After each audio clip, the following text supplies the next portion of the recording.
there, and welcome to the Attacking Anxiety and Depression workshop. My name is Ashley and I'm one of the therapists at Counseling Services, and today we're talking about what's the deal with worry. So worrying is very common and often problematic for folks with anxiety and depression. It can look like thinking about the future. So when will I get my homework done? How will I pay my bills? Or dwelling on the past, like why did I say that comment to my friend last week? Either way, it pulls us from the present moment and can make it really difficult to enjoy what we're doing or concentrating on what's happening around us. So today we're going to talk about evaluating your worries. So that's looking at what can you control in the situation, what can you do about it, what can't you control and maybe need to let go. So with anything, we are going to start with identifying what your worries might be. So as always, we have to start with knowing that we're doing it. So being able to notice in the moment that you're worrying. So I want you to take a moment right now to pick out 3 of your most common worries and then choose one to use for an example today. All right, I'll give you a moment.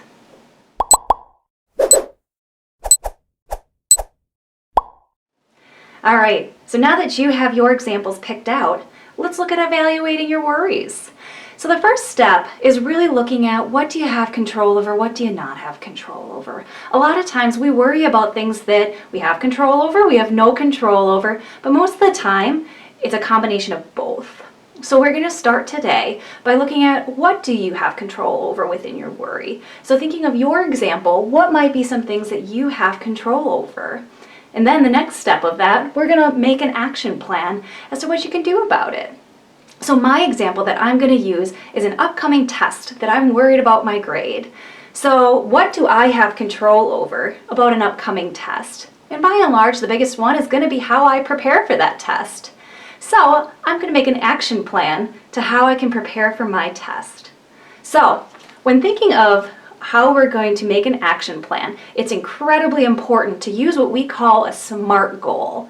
So SMART goals, they're helpful because a lot of times we make goals that are really vague and it's hard to know when we achieve them. So in my example, if I say I'm going to study for my test, which is great, that's an awesome way to prepare for a test, but how will I know that I've studied? How will I have met that goal? How will I know when I'm done, that I'm prepared, and maybe I can start feeling less anxious and worried about my test and what grade I'll get? So this is how we can use SMART goals. So SMART goals are an acronym for specific, measurable, achievable, realistic, and timed. So in my example of studying, my SMART goal could be the specific, I'm going to study chapter 4 of the material that's going to be on the exam. All right, so that's specific. I know exactly what I'm going to study. Measurable, I'm going to study for an hour.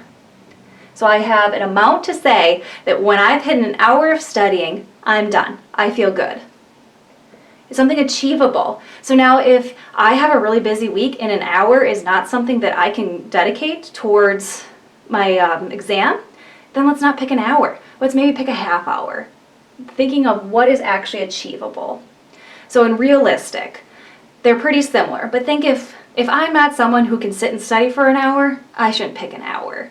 So maybe it's also that I need to go to the library and study for my hour, not at my house. And then timed. So in the week that I have before my test, I want to study chapter 4 for 1 hour. So that's an example of how you can do a SMART goal.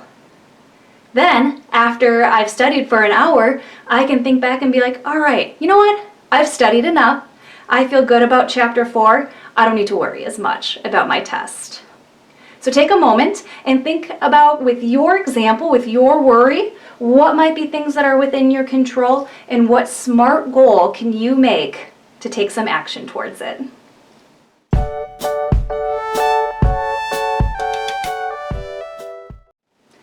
So now we're on to the part of evaluating our worries. It's often more challenging for people. It's thinking about what we don't have control over. For a lot of folks, I bet it's easy to identify what we don't have control over in our worries, but it's much harder to cope with it. So we are going to take a moment to identify what might be some of the parts of your worries that you don't have control over. So again, in my example of my upcoming test, I don't have control over what the professor might put on it, what style or format the test is in. So those are things that I just have to cope with. I can't do anything about that.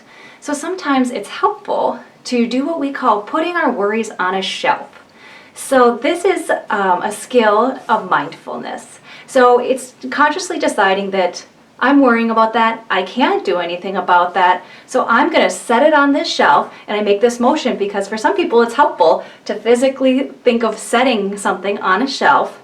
My worries are going to sit over there, and right now I'm going to focus on what I'm doing. Because I imagine a lot of you have noticed that when you're worrying about things, particularly things you can't do anything about, it pulls you from that present moment and it makes it so you can't concentrate on maybe your action plan. So for my example, if I'm worrying about what content will be on there, what kind of questions will they be, I might have a hard time actually studying, which is my action plan. So then I'm not even able to do the part that I can take control over. So for that, when I start noticing that I'm worrying about what content, how much of Chapter 4 will even be on this test, I can take a moment, step back and be like, you know what? That's a worry that I can't do anything about. I'm going to take that worry, I'm going to set it on the shelf, and I'm going to focus on my homework right in front of me. Now, this is a very difficult skill, and every moment that you can be in the present moment focusing on your studying versus what's going to be on the test, that's a success. So know that as the more you do this, the more you're able to set your worries on a shelf, set them aside, and focus on the present moment, you're retraining your brain to be able to focus on the present moment more and to worry less. So every moment that you can do in the present moment with your worries set aside is incredible and awesome. So now take a moment thinking about your example. What are the parts you can't control? And take a moment to practice putting it on a shelf and focusing on what you're doing right now. All right, so the last step that we have today is thinking about any barriers that might come up. So those are really just things that might become problematic or things you might have trouble with when using these skills. So a common one is probably going to be being able to set your worry aside and stay in the present moment. That's a really common one for a lot of people. That may mean that you practice doing that, even when you're not worrying about things. Or maybe it's you tell yourself, remind yourself that this is a really hard skill and you probably are going to have to try it several times before you get it, even for a moment. Or maybe it's reminding yourself that every time that you can stay in the present moment, even for a moment, you're retraining your brain to worry less. So take a moment to think about what your barriers might be and what might be a way that you can work towards overcoming them. And then we're just going to do a quick overview of evaluating your worries. So it's going to be identifying your worries, so knowing that you're worrying in the moment, thinking about what you can control, and of that, what might be a smart goal you can make to take some action on that. What don't you have control over, and how can you cope? So maybe setting those worries aside on that shelf, thinking about any barriers that might come up, and making a plan for how you're going to overcome those barriers. Thanks for tuning in today, and hopefully this will help a little bit with some of your worries. Have a great week. Bye now.